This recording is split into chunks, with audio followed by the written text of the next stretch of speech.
First of all, I'd like to say that mind is a complex instrument. There's so much to discover and so much to use to gather knowledge. But if you look in the books such as the 7 Lost Secrets of Success by Joe Vitale, or by any means the book written by Napoleon Hill, Think and Grow Rich. Now, with going in there, just introduce myself. My name is William Drosky. I own the website, dumbextra.com, and it's my channel there, William's Home Business Central. I provide entrepreneur tips, techniques, as well with credit education, as well with discounts on dental, vision, and chiropractic care, as well with other affiliate programs and marketing products such as Bullion Gold, Bullion Bolter, where you can buy gold and silver, and other services such as affiliate marketing, other social medias such as Locals, Smooze, Rumble, and Gab. Getting on there, it's the repetition of affirmation of orders to your subconscious mind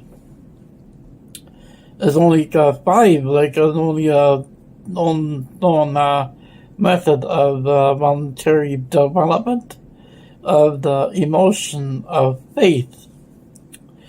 Success comes to those who become success conscious, and failure comes to those who indifferently allow themselves to become failure conscious.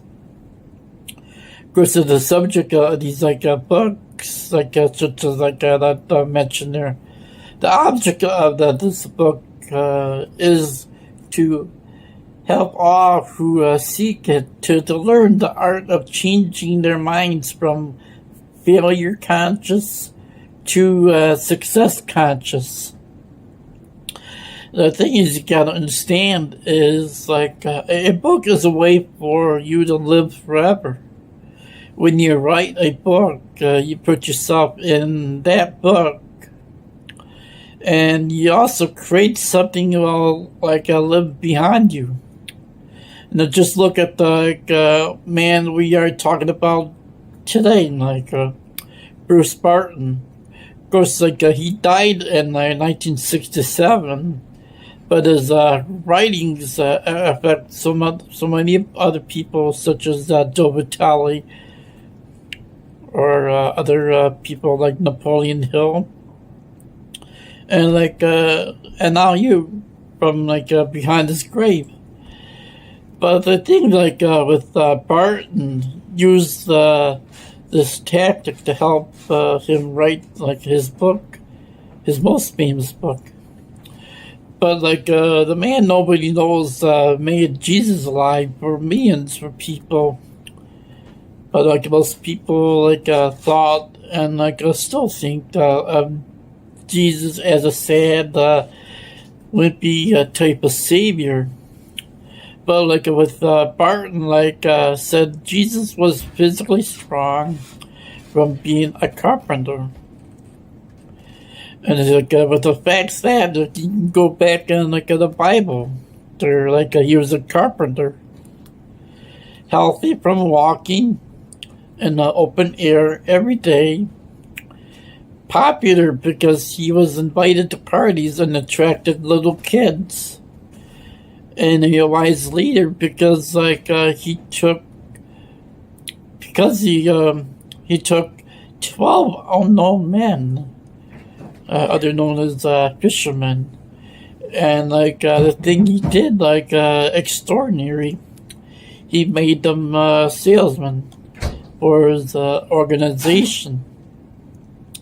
A business that has spanned the globe and touched everyone for thousands of years.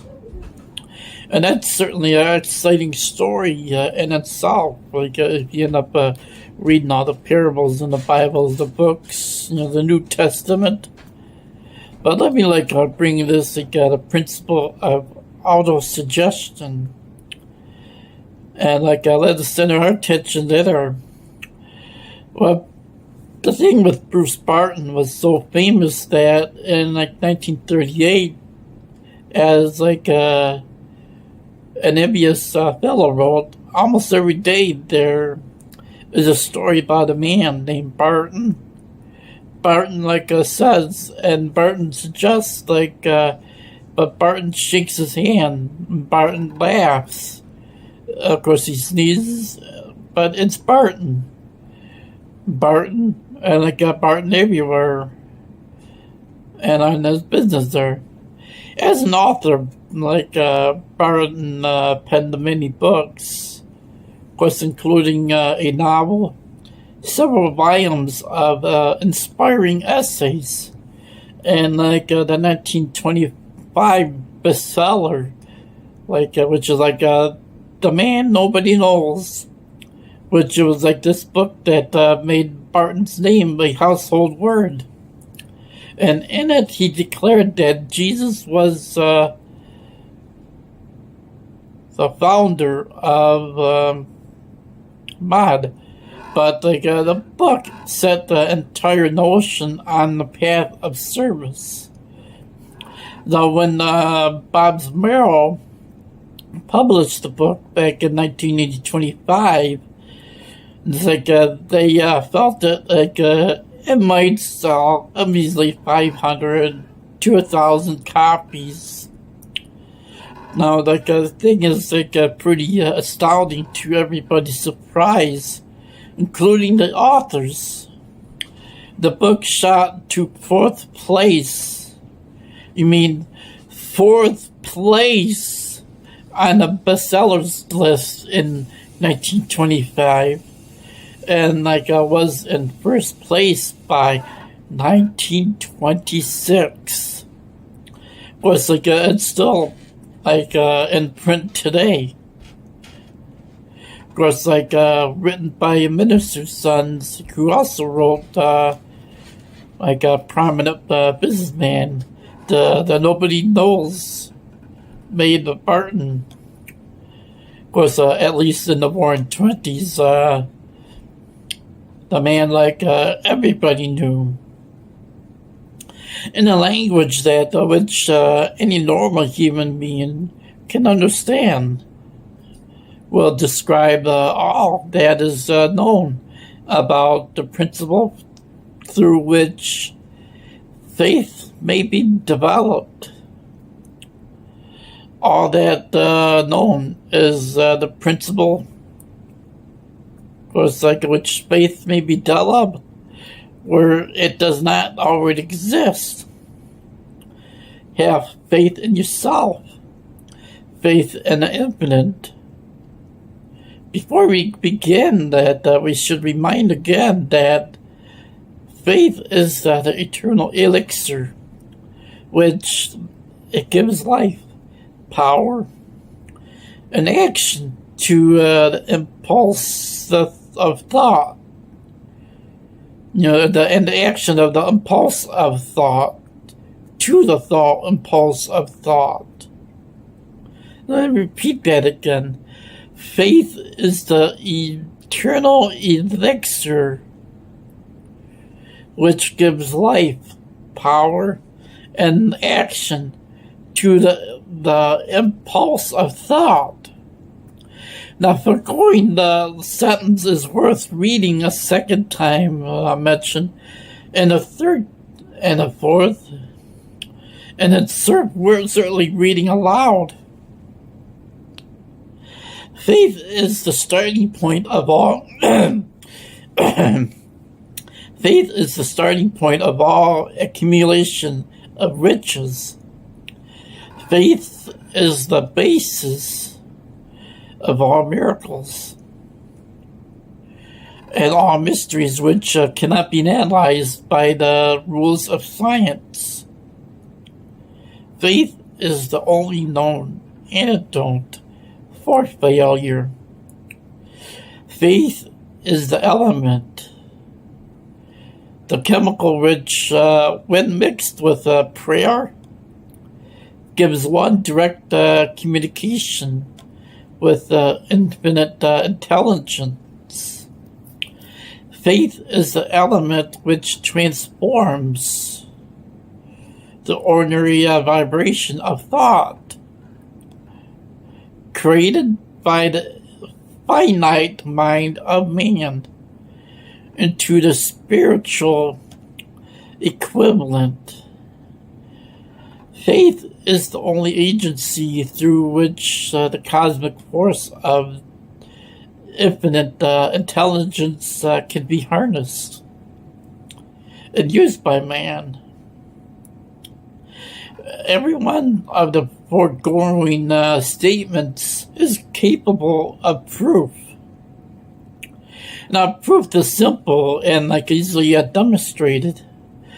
It is wrapped up in the principle of auto-suggestion. Now, let us center our attention on what people really want.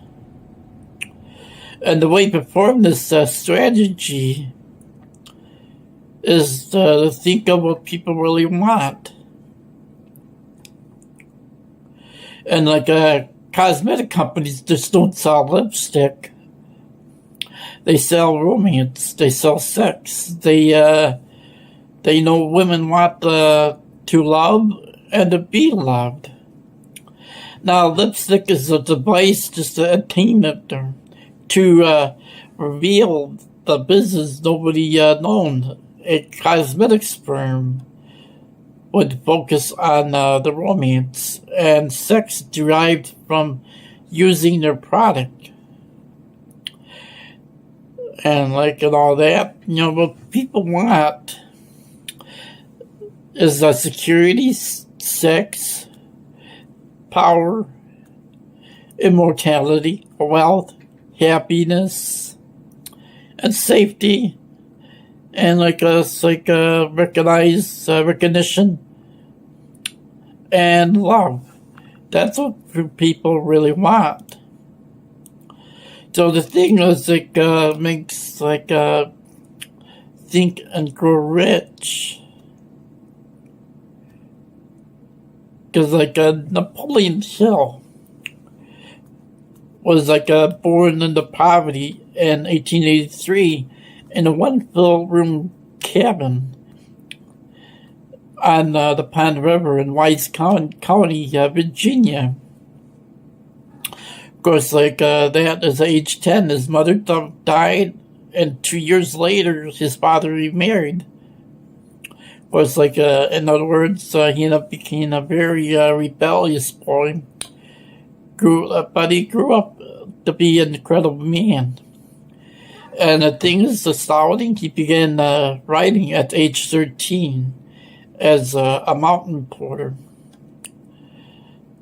for the small town newspapers, and then went on to become America's most beloved motivational author, fighting against all class of the great disadvantages and the pressures.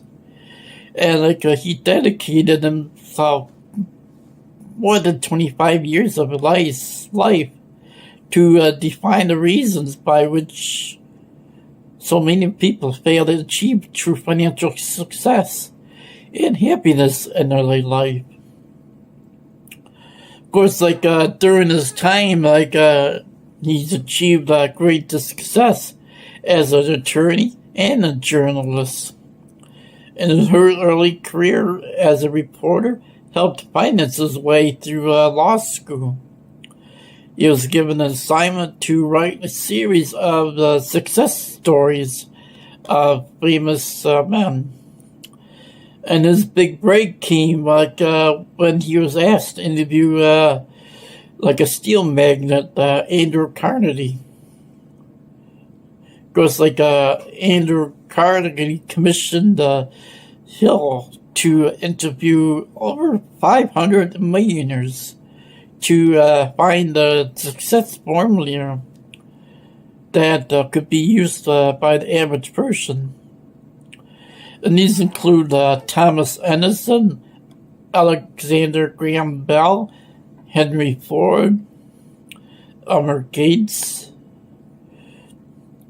Charles M. Schwab, of course, that's probably an investment firm, Theodore Roosevelt, we know who that is, William Wrigley Jr., John Wanamaker, William Jennings Bryan, George Eastman, Woodrow Wilson, William H. Taft, and John D. Rockefeller, F.W. Woolworth, and along with many others. And the thing is, what makes us think with the teaching of Think and Grow Rich. And it's teaching for the first time the famous Andrew Carnegie formula of money making ideas based on 13 proven steps to riches and wealth. The thing is, there's so much you can learn from,